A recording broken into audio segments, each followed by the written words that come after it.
حوالے سے میں نے پچھلی دفعہ ڈیٹیل سے سوسائڈ کے اوپر ڈسکشن کی تھی کہ بخاری مسلم میں احادیث بھی بیان کی تھی کہ ہمیشہ کے لیے دوزخ میں اس کے اوپر وہ عذاب مسلط کر دیا جائے گا جو وہ جس طریقے سے اس نے خودکشی کی ہے. اگر کسی نے گلا کاٹا ہے تو وہ گلا ہی کاٹتا رہے گا اپنا, کسی نے زہر کھایا تو زہر کھاتا رہے گا, نعوذ باللہ. تو یہ مسلسل عذاب جاری رہے گا. اس پہ امام ترمذی نے جرح کی تھی, جو الفاظ ہیں نا ہمیشہ کے لیے, وہ کہتے ہیں یہ ضعیف ہے, حالانکہ وہ بخاری مسلم میں. تو دوسرے محدثین نے جواب دیا یہ خالدین فیہا ابدا کا مطلب ہے کہ ایک لانگ پیریڈ آف ٹائم, کیونکہ خودکشی کرنے والا کافر نہیں ہوتا. اللہ رسول کا تو اس نے انکار نہیں نہ کیا, ایک گناہ کبیر ہے. اس کی ثبوت میں ایک حدیث ہے جس میں شائبہ کیا بالکل کلیئر کٹ ملتا ہے کہ خودکشی والے کی بھی مغفرت ہو جائے گی.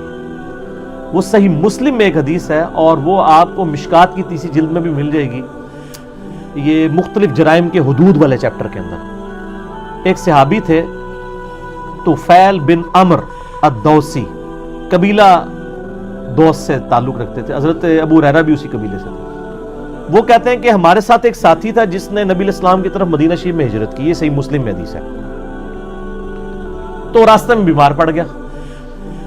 اب بیماری اتنا غلبہ ہوا کہ اس نے اپنے یعنی چھری یا کوئی خنجر نکال کے نا اپنی رگ کاٹ لی تاکہ میں مر جاؤں اس بیماری سے تو میری جان چھوٹ جائے.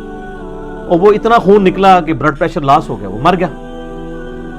اب وہ جب مر گیا تو اس کو مرنے کے بعد حضرت طفیل بن عمر رضی اللہ تعالیٰ عنہ کہتے ہیں میں نے خواب میں دیکھا, اور خواب ظاہر نبوت کا 46واں حصہ ہے, اور اس وقت جب کہ نبی علیہ السلام دنیا میں موجود ہوں تو اس وقت خواب میں اللہ تعالیٰ نبی کو بھی وحی کرتا تھا اور صحابہ کرام تک بھی باتیں پہنچاتے. جیسے اذان کا طریقہ جو صحیح مسلم میں آتا ہے, وہ خواب میں ایک صحابی کو سکھایا گیا تھا.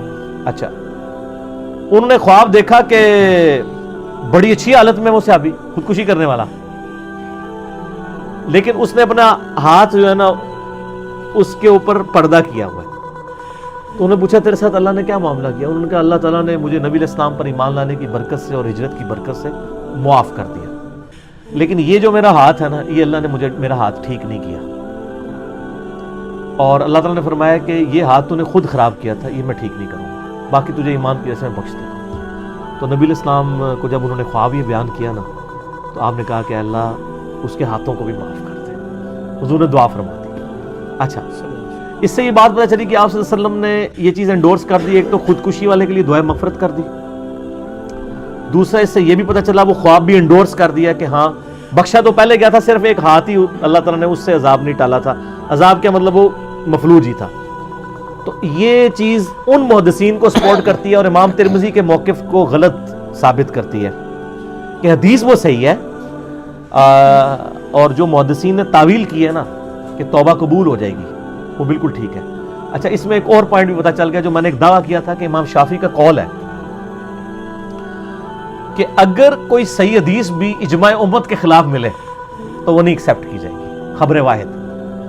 اب یہ صحیح حدیث کو اجماع امت نے ریجیکٹ کر دیا, اس حوالے سے ریجیکٹ نہیں کرنا چاہیے, تعویل کر لی کہ خالدین فیہا ابدا کا مطلب امت نے یہ نہیں لیا کہ خودکشی والا ہمیشہ دوزخ میں رہے گا, بلکہ لیا لانگ پیریڈ آف ٹائم. اجماع نے تو یہی لیا ہوا ہے نا. کوئی مسلمان کسی کا عقیدہ نہیں ہے, میں نے بتایا مسلم شریف میں نبی علیہ السلام نے تو جنازہ نہیں پڑھا, لیکن آپ نے روکا بھی نہیں. وہ تو آپ نے شہید مقروض کا بھی جنازہ نہیں پڑھا جب تک قرض نہ اس کا ادا کیا جائے. تو اس سے یہ بھی بات پتہ چل گئی کہ اجماع امت جو المصطلح الحاکم حدیث ہے 399 انٹرنیشنل نمبر کے مطابق کہ میری امت کبھی بھی گمراہی پر جمع نہیں ہوگی, تو اجماع امت نے بھی یعنی اس کی حفاظت کی کہ خودکشی والا خودکشی کرے بھی تب بھی وہ کافر نہیں ہوتا, گناہ کبیرہ ہے اور بہت بڑا عذاب ہے اس کے لیے. الٹیمیٹلی ایک نہ ایک دن وہ نجات پا دے گا. وہ تو بخاری مسلم میں حدیث ہے نا کہ جس نے ایک دفعہ کلمہ پڑھا صدق کے دل سے بھی, اپنا عذاب بھگت کے ایک نہ ایک دن وہ دوزخ سے نکال کے جنت میں لے جایا جائے گا. لیکن سر یہ اس میں بھی یاد رکھیے گا, یہ لوگ کہتے ہیں نا ایک پھیرا لگے گا, یہ بڑا مشکل کام ہے سر. ہم تو موم بتی کے فلیم پہ ایک منٹ کے لیے نہیں ہاتھ رکھ سکتے, دوزخ کا تو ایک منٹ کا پھیرا بھی نہیں کوئی برداشت کر سکتا, اور پھر ہزاروں سال کا ان امیجنیبل ہے سر. ہم سے تو گرمی نہیں جون جولائی کی برداشت ہو رہی سب کانٹیننٹ کی,